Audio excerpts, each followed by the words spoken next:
Welcome to the Cozy Tales Collective, your snug little corner for settling in with a comforting bedtime story. Tonight, I'm excited to share with you A Waif of the Mountains by Edward Sylvester Ellis. Before we dive into our story, if you love relaxing with bedtime tales and gentle affirmations, please consider subscribing to our channel. And if you'd like to support us further, a quick click on the like button would mean the world. Thank you so much for your kindness and support. Have a wonderful night and enjoy tonight's bedtime story. At New Constantinople. It had been snowing hard for 24 hours at Dead Man's Gulch.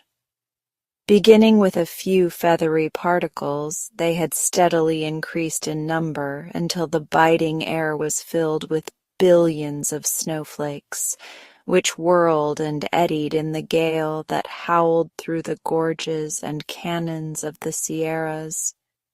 It was still snowing with no sign of cessation, and the blizzard blanketed the earth to the depth of several feet, filling up the treacherous hollows, caverns, and abysses, and making travel almost impossible for man or animal. The shanties of the miners in Dead Man's Gulch were just 11 in number. They were strung along the eastern side of the gorge, and at an altitude of 200 or 300 feet from the bed of the pass or canon. The site protruded in the form of a tableland, offering a secure foundation for the structures, which were thus elevated sufficiently to be beyond reach of the terrific torrents that sometimes rushed through the ravine during the melting of the snow in the spring, or after one of those fierce cloudbursts that give scarcely a minute's warning of their coming. The diggings were in the mountainside at varying distances. The success in mining had been only moderate, although several promising finds raised hopes. The population numbered precisely 30 men, representing all quarters of the Union, while 5 came from Europe. The majority were shaggy, bronzed adventurers, the variety being almost as great as the numbers. Some had been clerks, several were college graduates, a number were the sons of wealthy parents, and one was a full-fledged parson, while there was a certain percentage who had left their homes to escape the grip of the offended law. With that yearning for picturesqueness which is a peculiar trait of Americans, the miners felt that when their settlement had attained the dignity of nearly a dozen dwellings, it was entitled to an appropriate name. The gorge, which seemed to have been gouged out of the solid mass of boulders and rocks when the mountains were split apart in the remote past, was known from the first by the title already given, which also clung to the diggings themselves. The single saloon presided over by Max Ortiz was the Heavenly Bower, so that point was settled. But when it came to naming the settlement itself, the difficulties were so numerous that days and weeks passed without an agreement being reached. No matter how striking and expressive the title offered by one man, the majority promptly protested. It was too sulphurous, or too insipid, or it lacked in that nebulous characteristic which may be defined as true Americanism. It looked as if the problem would never be solved, when landlord Ortiz, taking the bull by the horns, appointed a committee of 3 to select a name, the others pledging themselves to accept whatever the committee submitted. But the mischief was to pay when, on the night of the blizzard, the committee met at the Heavenly Bower to make their report. the chairman insisted upon e pluribus unum. The second member's favorite was Murderer's Holler, while the third would not listen to anything except Wolf Eye, and each was immovably set in his convictions. Budge Isham was not a member of the committee, but he was known as a college graduate. From his seat on an overturned box at the rear of the room where he was smoking a pipe, he asked troublesome questions and succeeded in arraying the committeemen so fiercely against one another that each was eager to vote, in the event of failing to carry his own point, in favor of any name objectionable to the rest. The chairman, as stated, favored the patriotic name e pluribus unum, and boldly announced the fact. "It has a lofty sound," blandly remarked Isham. "Will the chairman be good enough to translate it for us? In other words, what does e pluribus unum mean?" "Why," replied the chairman with scorn in his manner, "everybody oughter know it means, hurrah for the red, white, and blue." "Thank you," returned Isham, puffing at his pipe. Vos Adams, the second committeeman, felt it his duty to explain his position. "The trouble with that outlandish name is in the fust place that it has 3 words, and consequently it's too much to manage. Who ever heard of a town with 3 handles to its name? Then it's foreign. When I was in college. I say when I was in college and studying Greek and Chinese and Russian, I larned that that name was made up of all 3 of them languages. I believe in America for the Americans, and if we can't find a name that's in the American language, why, let's wait till we can." This sentiment was delivered with such dramatic force that several of the miners nodded their heads in approval. It was an appeal to the patriotic side of their nature, which was quick to respond. "Mr. Chairman," said Budge Isham, addressing the landlord who, by general consent, was the presiding officer at these disputations, and who, like the others, failed to see the quiet amusement the educated man was extracting, "if it is agreeable to Mr. Adams, to whose eloquent speech we have listened with much edification, I would like him to give us his reasons for calling our handsome town Murderer's Hollow." The gentleman appealed to rose to his feet.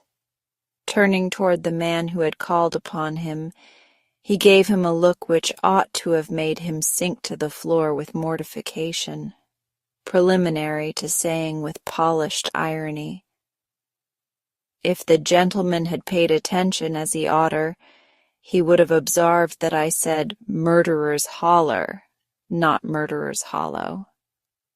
I would advise him not to forget that he ain't the only man in this place that has received a college education.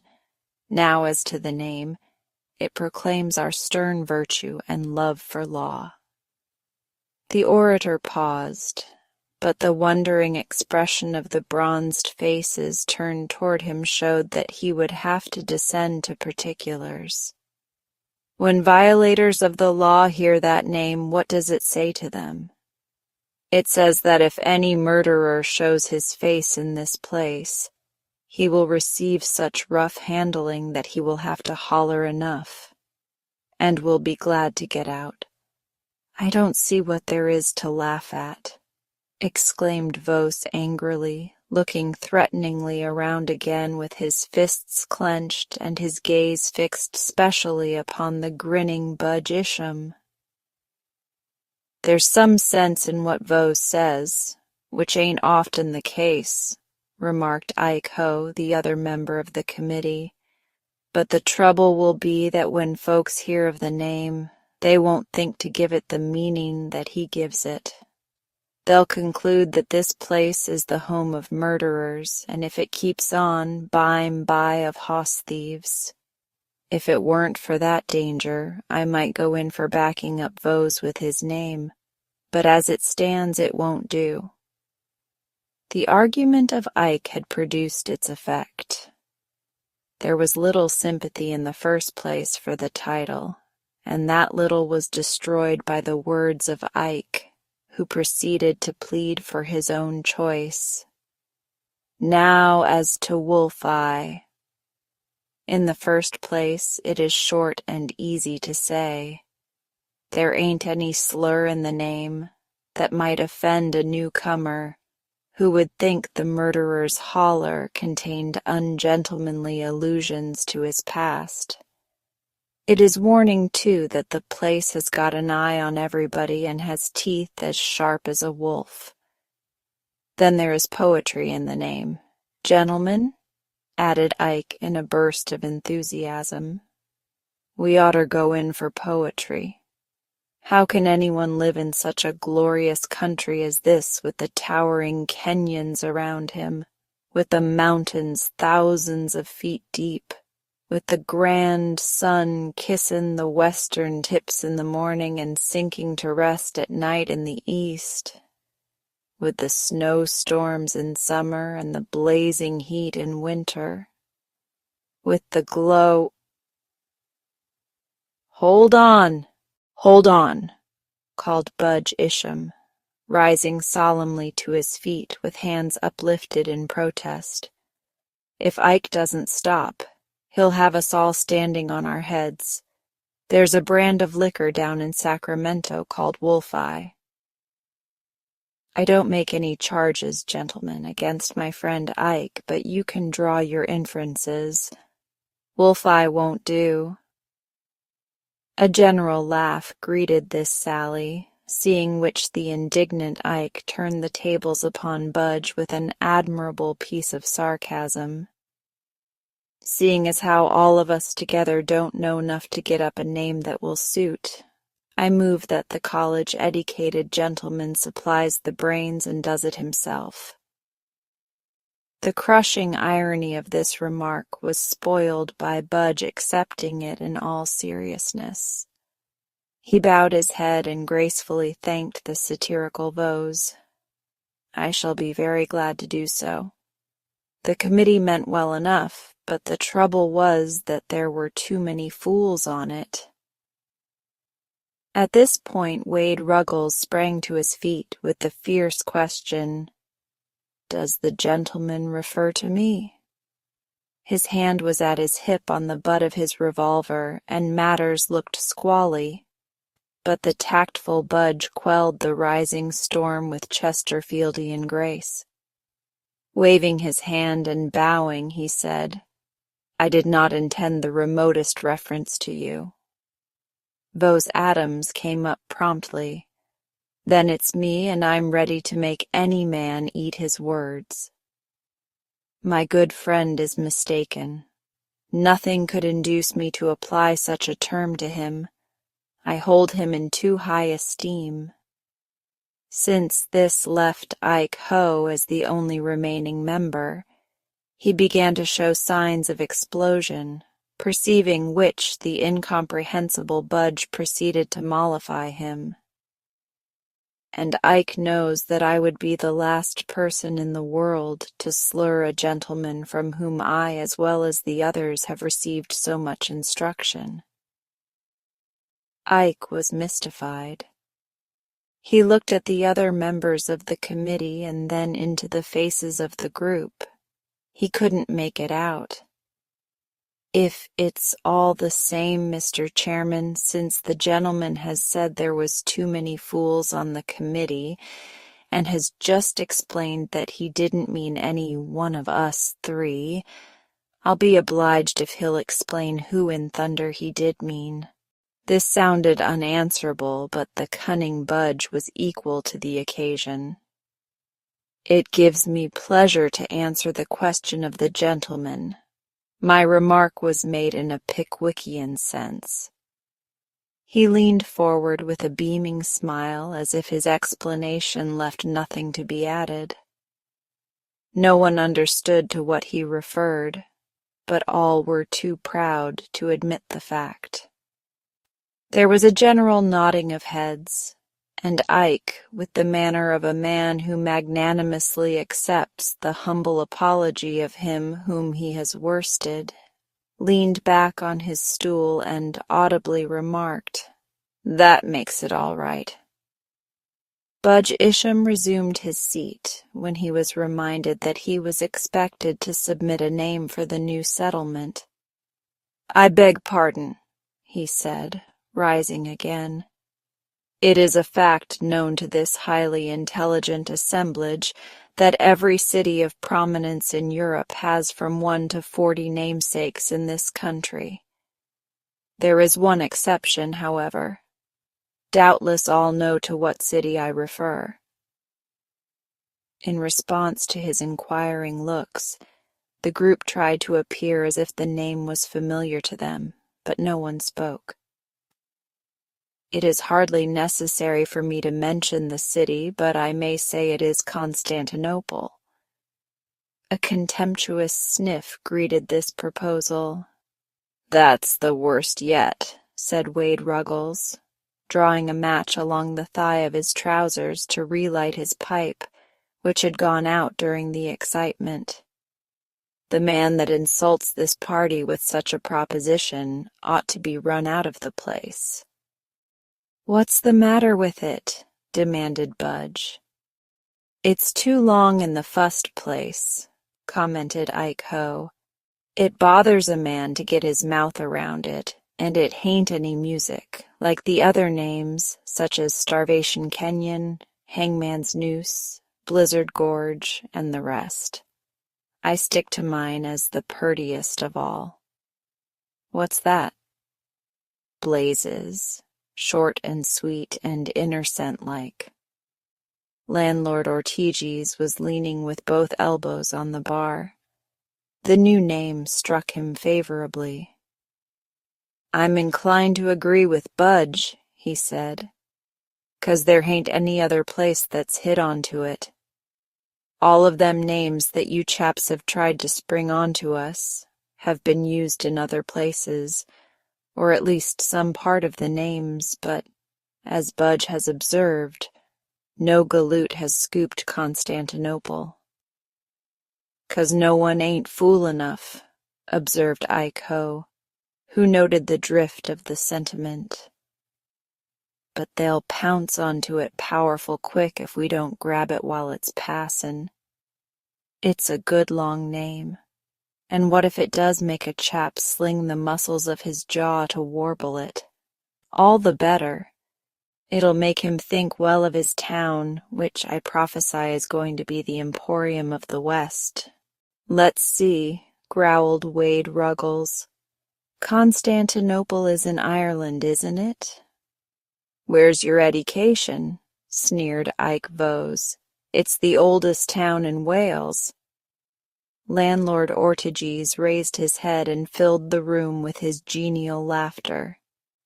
"If there was anything I was strong on when I led my class at the Squonkam High School, it was astronomy. I was never catched in locating places." "If you know so much," remarked Ruggles, "you'll let us know something 'bout that town which I scorn to name. I'm allers ready to enlighten ignorance, though I've never visited Constantinople, which stands on the top of the Himalaya Mountains in the southern part of Iceland."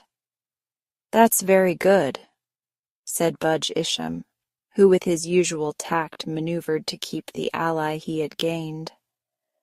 "But the Constantinople I have in mind is in Turkey, which is such a goodly-sized country that it straddles from Europe to Asia." "Which the same, I suppose, means to imply that this air Constantinople will do likewise similar." "No doubt that's what it'll do in time," assented the landlord. "I beg to offer an amendment to my own motion," continued the oily Budge.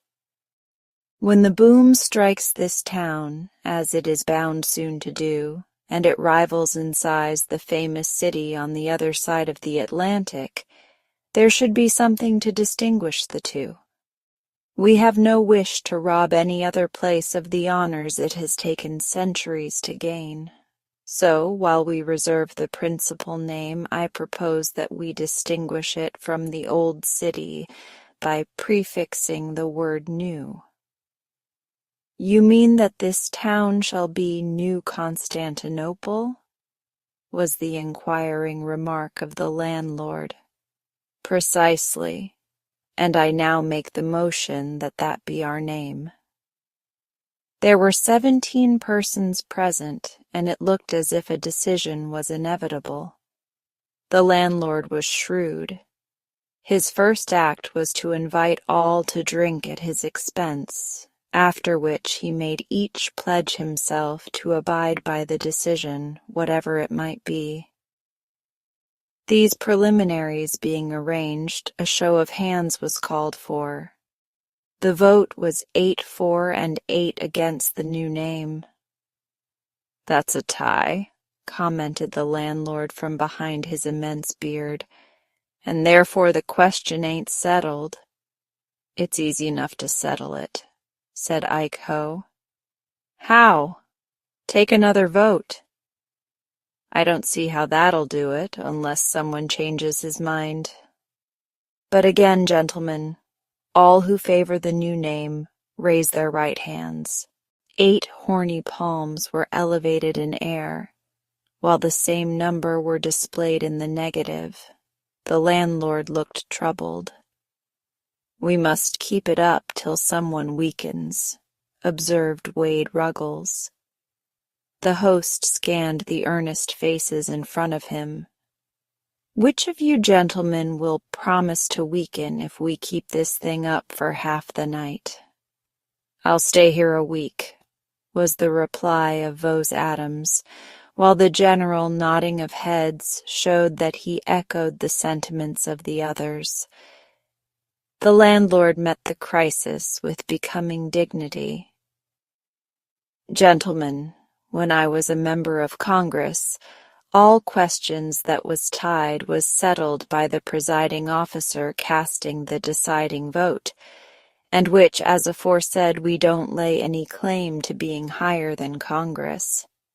I therefore, by virtue of the aforesaid right vested in me, cast my vote in favor of this city being called New Constantinople, which the same is on me again.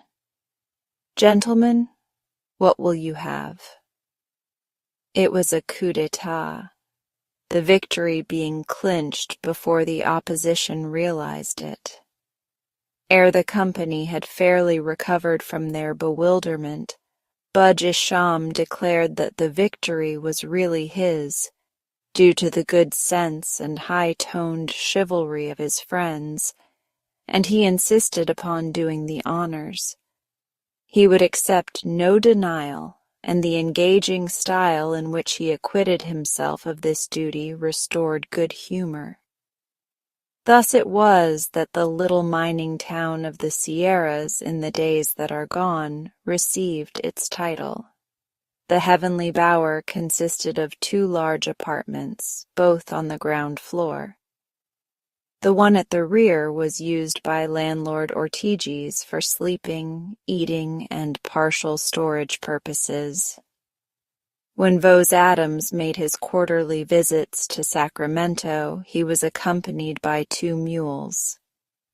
They were not necessary to take and bring the mail, since the pocket of Adams' great coat was sufficient for that, but they carried down to Sacramento several empty casks which came back filled, or rather they were thus when the return journey was begun. But to the dismay of the proprietor of the Heavenly Bower, he found that they were barely 2/3 full when unloaded at his place. Vose explained that the leakage was due to the roughness of the trail.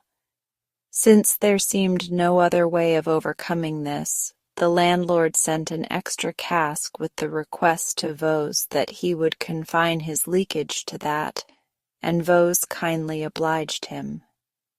The stuff thus provided for the heavenly bower was generally in concentrated form, thereby permitting a dilution which ensured a full supply for the customers who were afflicted with an eternal thirst. The bar-room was of extensive proportions. Nearly all of one side was occupied by the bar. Opposite was the huge fireplace, and scattered around were a number of stools, rickety chairs, and strong boxes which served equally well for seats. The crackling fire, the genial warmth and good cheer within the room were the more striking because of their contrast with the howling storm without. The gale roared around the corners of the rude but strong structure, rattling against the massive door and the log walls, spitting vicious gusts down the chimney and flinging great drifts hither and yon with a fury that threatened to send the building scurrying through the snowy space. "It's the worst blizzard we ever had," remarked Wade Ruggles, after one of these violent outbursts. "God pity anyone that's abroad tonight." "It reminds me of that zephyr last winter," observed Vose Adams, "when I was bringing your freight, Max, from Sacramento." "I remember," nodded the landlord. "You started with 2 kegs and got here with about half a one. The leakage was tremendous on that trip." "True. The blizzards is always rough on Mountain Dew and sorter makes it shrink," replied the unblushing Vose. "Can't you stop the casks leaking so much?" inquired 16 Felix Brush, who had been a parson in Missouri, and claimed that he had never been unfrocked. The landlord solemnly swayed his head. "Not as long as Vose has charge of the freight." At that instant, a dull but resounding thump was heard on the roof overhead. It shook every log in the structure, checked speech, and caused each man to look wonderingly at his neighbor.